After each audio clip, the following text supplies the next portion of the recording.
Assalamualaikum. Halo anak-anakku yang solih-solihah. Bagaimana kabar puasa kalian hari ini?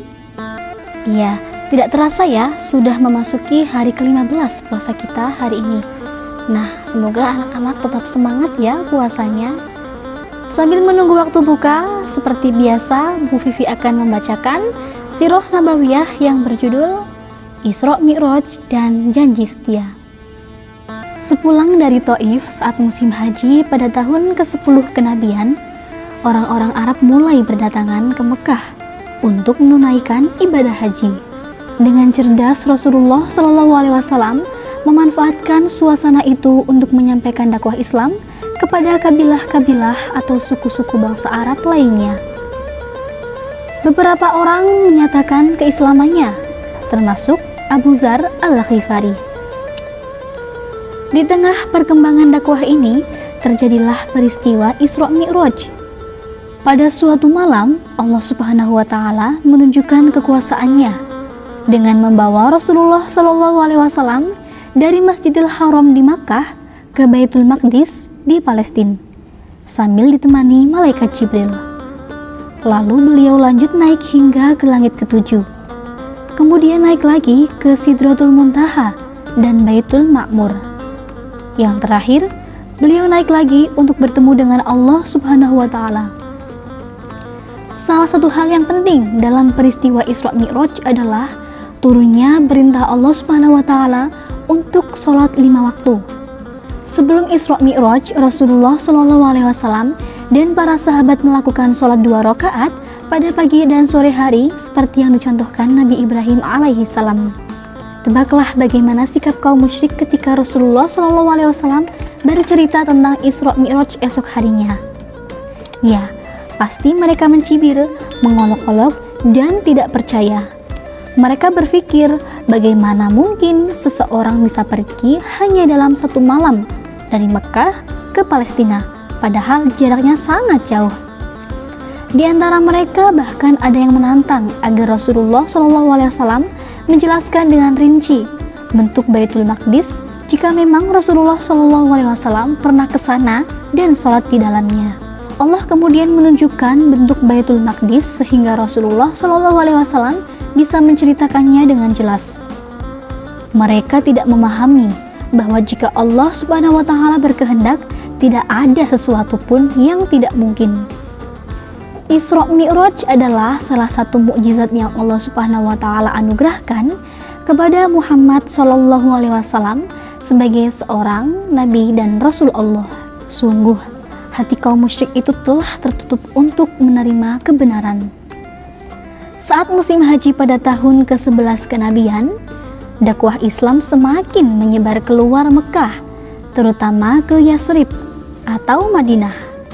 6 orang pemuda Yasrib menyatakan keislamannya ketika bertemu dengan Rasulullah SAW. Mereka selama ini hidup dengan orang-orang Yahudi di Madinah. Apabila terjadi pertentangan sesama mereka, orang Yahudi selalu berkata, "Sekarang akan muncul seorang nabi. Setelah sekian lama tidak ada nabi yang diutus. Kami akan mengikutinya. Bersama sang nabi itu, kami akan memerangi kalian." Jadi, ketika Rasulullah SAW mengajak para pemuda ini masuk Islam, mereka berkata kepada sesama mereka, "Ketahuilah, demi Allah, inilah nabi yang kerap disebutkan kaum Yahudi untuk mengancam kita. Jangan sampai mereka mendahului kita untuk mengikutinya." Lalu, bagaimana ya dengan orang-orang Yahudi? Ya, mereka tetap tidak mau beriman kepada Rasulullah karena mereka adalah kaum yang suka ingkar janji.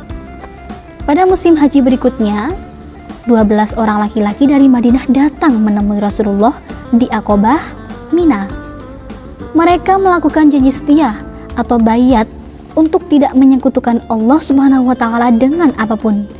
Tidak mencuri, tidak berzina, tidak membunuh anak-anak, tidak berdusta, dan menaati yang Rasulullah SAW perintahkan. Peristiwa ini dikenal dengan Baiat Aqobah pertama. Mereka kemudian pulang ke Madinah. Rasulullah SAW meminta Mus'ab bin Umair pergi ke Madinah untuk melanjutkan pengajaran Islam di sana, sehingga tidak ada satupun rumah di Madinah yang tidak mendengar ayat-ayat Allah Subhanahu wa Ta'ala. Mushaf pun mendapat gelar Al-Muqri Al-Madinah atau pembaca Al-Quran bagi Madinah. Keberhasilan dakwah Mushaf di Madinah membuat sekelompok orang kembali menemui Rasulullah di Aqabah untuk juga melakukan janji setia. Mereka terdiri dari 70 orang laki-laki dan 2 orang perempuan. Lalu peristiwa ini dikenal dengan istilah Bayat Aqabah kedua.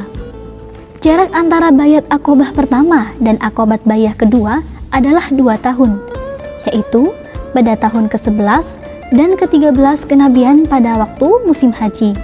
Artinya, dalam 2 tahun, dakwah Mus'ab berhasil mengislamkan penduduk Madinah. Malam itu di Aqabah, Rasulullah SAW berbicara, membacakan Al-Quran, mengajak menyembah Allah Subhanahu wa Ta'ala, dan mengajak orang untuk masuk Islam. Lalu beliau berkata, "Aku membayat kalian untuk membelaku seperti kalian membela istri-istri dan anak-anak kalian." Lalu semakin kuatlah Islam di antara penduduk Madinah. Baiklah anak-anak, kisah kali ini yang berjudul Isra Mi'raj dan Janji Setia, salah satu mukjizat terbesar yang diterima Rasulullah SAW. Bagaimana anak-anak? Kisahnya menarik bukan? Jangan lewatkan episode berikutnya hanya di channel SD Muhammadiyah Sudageran Wonosobo. Sampai jumpa. Wassalamualaikum warahmatullahi wabarakatuh.